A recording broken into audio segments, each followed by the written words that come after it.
Hey y'all, what's up? Welcome back to a brand new episode of Getting Since 92, giving you guys the latest and exclusive content on new music, entertainment news, and inspirational quotes by me, the Queen's back at it again. Alright, you guys know I'm a huge Tinashe fan. So I had to do this rant video. So this will be rant number 36. And really this is what I've been saying like over and over, even supporting Tinashe since her music career started. Now since she's pretty much back, like with her music and she's an independent artist now, I found some interesting news that I have read an article about how she stated that like the public rejected her pop music. So with that being said, as a Tinashe fan, this is my honest opinions. I'm just going to say what I'm going to say. She is right. I agree with her.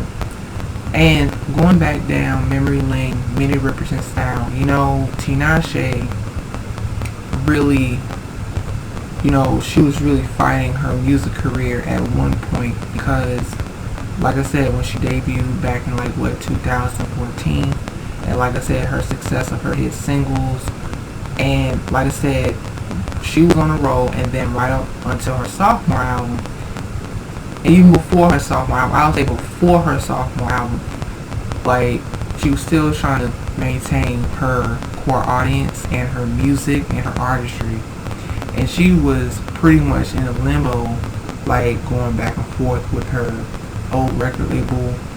And I said this plenty of times, they didn't know how to market her as an artist. They really tried to strip away her artistry that she built underground. And I feel like this is why, in some reasons, that's why her pop music really didn't catch on. But what she said, that was true. I do agree with what she was saying, that how she said, you know what, people behind the scenes really wanted her to be put in the box, and she wasn't having it because she knew the sound that she created from the ground up. She still wanted to, experiment with her sound, but she wanted to make sure that it was Tinashe's sound. And like I said, her last record label, they didn't really appreciate her creativity. They had creative differences, and so some of those pop songs that she put out, especially like the ones like Super Love and Flame. Now, those pop songs to the general public, this is when it was kind of like people still kind of, I think what really was going on was the reason why that the general public did not like her pop songs and her pop music, and this is my opinion, I feel like it really wasn't her. You know what I'm saying? It kind of wasn't her sound, but at the same time, her old label wanted to put her in a box. And I kind of feel that she really struggled getting back to her creativity. She really struggled to get back to that creativity side of yo, this is Tinashe. So that being said, as a Tinashe fan, I've always have promoted her. Y'all know I put out Tinashe content sometimes because, like I said, anything with music, mostly music, But it's kind of like with Tinashe, it was this is why I feel like even that last label that she was with, they wanted to put her in the box. They wanted her to just be more of that mainstream artist. And like I said, and even the singles and pop songs that she put out, by the general public not really liking her pop music as much, it's kind of she was still stuck in a limbo with her record label. It's kind of I guess those pop songs wasn't good enough for the general public's liking, and she just did not connect with the audience at the time. It's kind of with 2-1, how she connected with 2-1. That song still is a hit record. She connected with Pretend. She connected with All Hands on Deck. And I'm gonna tell you something, even All Hands on Deck, perfect example. That is one of my favorite songs. But All Hands on Deck, that song is more R&B, soul. It's really more R&B, pop, and alternative, but it has more like that pop essence, that feeling. And really, that song to me, Tinashe was headed into the right direction, because that song is a perfect example of her balancing like the R&B nostalgia, alternative, and pop music. That was Tinashe's sound from the underground. So with that last label that she had dealt with and all that drama and how she, was fighting for her art, and she finally, like I said, she moved on from that label, they did not stick to the plan. They want her to just go jump right, she has to just make pop music right away. No, because I feel like she really already carved in like the R&B and the soul and the alternative and the pop music. She already had a sound that really was her. Her label did not really appreciate her artistry. They should have done, you know what, okay, you can do something like pop music in a way, but we're going to make sure that your sound is still authentic. Your sound is not generic.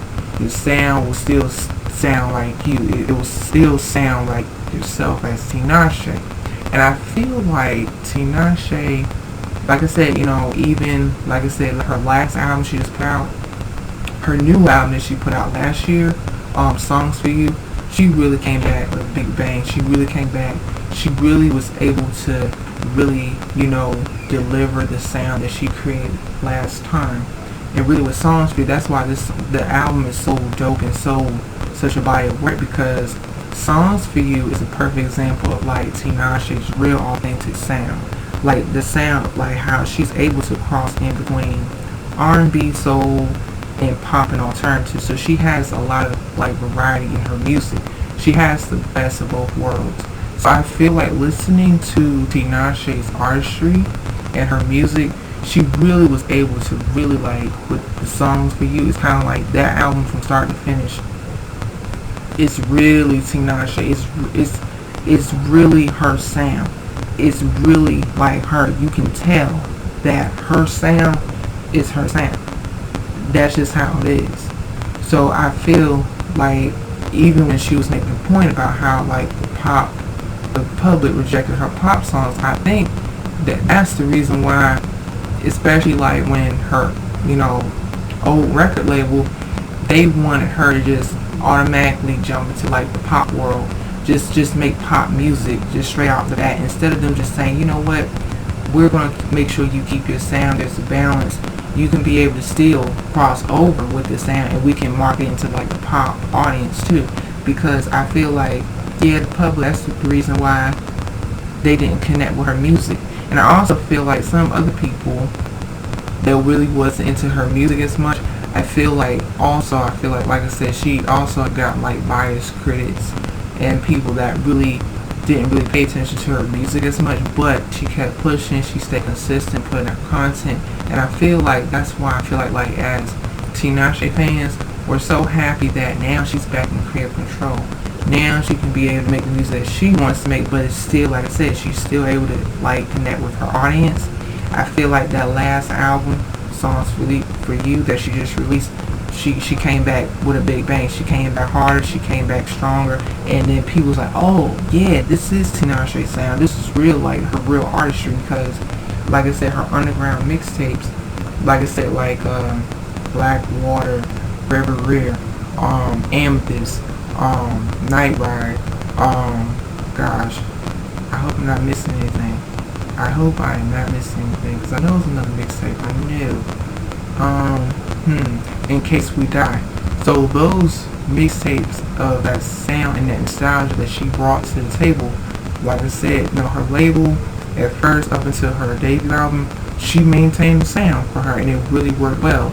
It's just that, like I said, the label also had just sabotaged her music career, really in a way, because they didn't stay consistent. They did not promote her enough, and she really was trying to fight for, like, listen, you're promoting other artists, you gotta promote me too. So it's kind of like, like I said, I'm glad that, she is speaking out about her experiences in the music industry. And like I said, I'm a huge Tinashe fan. I will always be a Tinashe fan, like forever. She has always been like one of my favorite artists. And I feel like listening to her music is like, really, she really does like sets the bar high with her music and her sound, and she sets trends. She's always been an innovative artist, and I kind of feel like yeah, seeing her perspective and her opinions, it's like she wants artists to be themselves, and she feels like even the music industry, even with these record labels, she even has said herself, like, the last record label, her experience with, like, the people around her, they was like, they was trying to, like, make her into something that she wasn't. And Tinashe, to me, she is a superstar. She is a star artist. She has that quality. She has that talent. It's just the people behind her, they didn't really, like, connect with her sound as much. And also they tried to really kind of, like, control her and her artistry. But overall, I'm so happy. I'm so glad that Tinashe, she's making the music that she wants to make. She's back in control of her music career. She has her own independent record label, which is great. So I'm so happy that, she's able to really, like, get back into the music scene. And like I said, as a Tinashe fan, I'll always support Tinashe, and hashtag Team Tinashe as well. So yeah, that's my thoughts and that's my opinions on, like I said, for a while, it's kind of like she really had to really just stay in the lane and stay in the course and really, like, she wanted to still be Tinashe, the artistry, because I'm gonna tell you something, the music industry is something else. And I'll tell you what, like I said, some people, you don't know what goes on behind the scenes, and I feel like artists that really create a sound from the ground up, you gotta stay true to your artistry, you gotta stay true to your sound. Don't give up, don't compare yourself to other artists, and yes, you're gonna get comparisons, but you gotta make sure that your work speaks for itself and you stand out and you make something innovative and you create something that's really different. Because sonically, Tinashe sonically, with her music, it's like she can tackle R&B, soul, alternative, hip-hop, nostalgia, pop. Like, she really is able, she's like a chameleon. It's more chameleons in music because you can't really put them in a box. So where she's coming from with, like, talking about expressing herself, how she still wants to be herself. She didn't really feel like the music that her label was trying to make her go into, trying to force her to make, it really wasn't Tinashe. It really wasn't her. And to be honest, as I reflect back on some of these songs, even another situation, like the Flame record, and that's another situation that she had to deal with, because now, in my honest opinion, do I like the Flame record? Because that song's more like pop, but I don't think it's my favorite record. I would say Flame would be one of my least favorite Tinashe records, because Flame really, it just didn't really, I mean, it was a good record, but it just wasn't Tinashe, and I could tell it wasn't her, because I was like, that song is okay, maybe for another artist, but it wasn't Tinashe. And even I was so disappointed with, like, when Super Love came out. And when Super Love came out, I feel like that was Tinashe. I feel like that was her sound, but the thing is, she did not get enough promotion. It's like they dropped the ball with her old label to, like, stay consistent with her music. And even after until her sophomore album, even when she put out Ride of Your Life, that song, hands down, it's one of my favorite Tinashe songs, because it's more like that nostalgia, hip-hop, R&B, grit, sassiness. And also I feel like even when she, what's the other song that she had put out? I think, after Ride of Your Life, it was, I know her sophomore album, Joyride, that's when she was still stuck in limbo, trying to stay true to her art, her artistry, because it was kind of like the label didn't really try to see eye to eye with her when it came to her artistry, and she really tried to stay consistent and stay relevant. But that's why it was kind of like when she put out Joyride, and the sophomore album didn't really make much of a huge impact because all the drama and all, like I said, she just didn't see eye to eye with her label. Even when she put out the records like No Drama, which is my favorite song, Faded Love, another one, dope song. Oh, Me So Bad, I do not like that song at all, and it just was just a generic song in my opinion, because I feel like that song really just didn't really, it just wasn't a really good, cohesive, real, it just wasn't a good song. I mean, it's one of her bad songs in my opinion, because I feel like that label was trying to just make her chase like that mainstream pop like hit in music. So I kind of feel like Me So Bad, it just, like I said, I don't like the song at all. But like I said, like No Drama, that song is a really good song because even I think that was the first, yeah, that was the first official single from the Joyride project, and even the sound. So she still had her sound, maintained her sound, her artistry. Still was Tinashe, like the nostalgia, R&B, hip hop, and all that good stuff. But it's kind of like even listening to the overall Joyride album. Some of the songs were like Tinashe and some of the songs wasn't Tinashe. But like I said, I enjoy Joyride album. I love it. But like I said, I feel like Songs for You, it made up for it. I feel like Songs for You really got her back into the swing of things with her music. And I feel like she's, you know, like I said, with Tinashe, she's always creative. She's always creating, you know, the music and sounds and all that great stuff. So that being said, yeah, I feel like Tinashe really made a good point with her, you know, experience as an artist and fighting for her art and making sure to, you know, stay in the lane and stay full course and, you know, like I said, still be Tinashe and still have that artistry because she always, to me, has been authentic since day one. But like I said, as always, guys, people, like I said, feel free to have your own, let's have an open discussion. And yeah, just tell me how you guys feel. What do you guys think about, like, Tinashe saying, like, how, like, the public didn't, you know, they rejected her pop songs? And what are your honest thoughts and what are your honest opinions? And are you guys Tinashe fans? And let me know down below. So, that being said, please do not be afraid to stay tuned next episode of Get Since 92. Please, do not be afraid to like, share, comment, subscribe down below. Please do not be afraid to hit that notification button. Please do not be afraid to hit that subscribe button.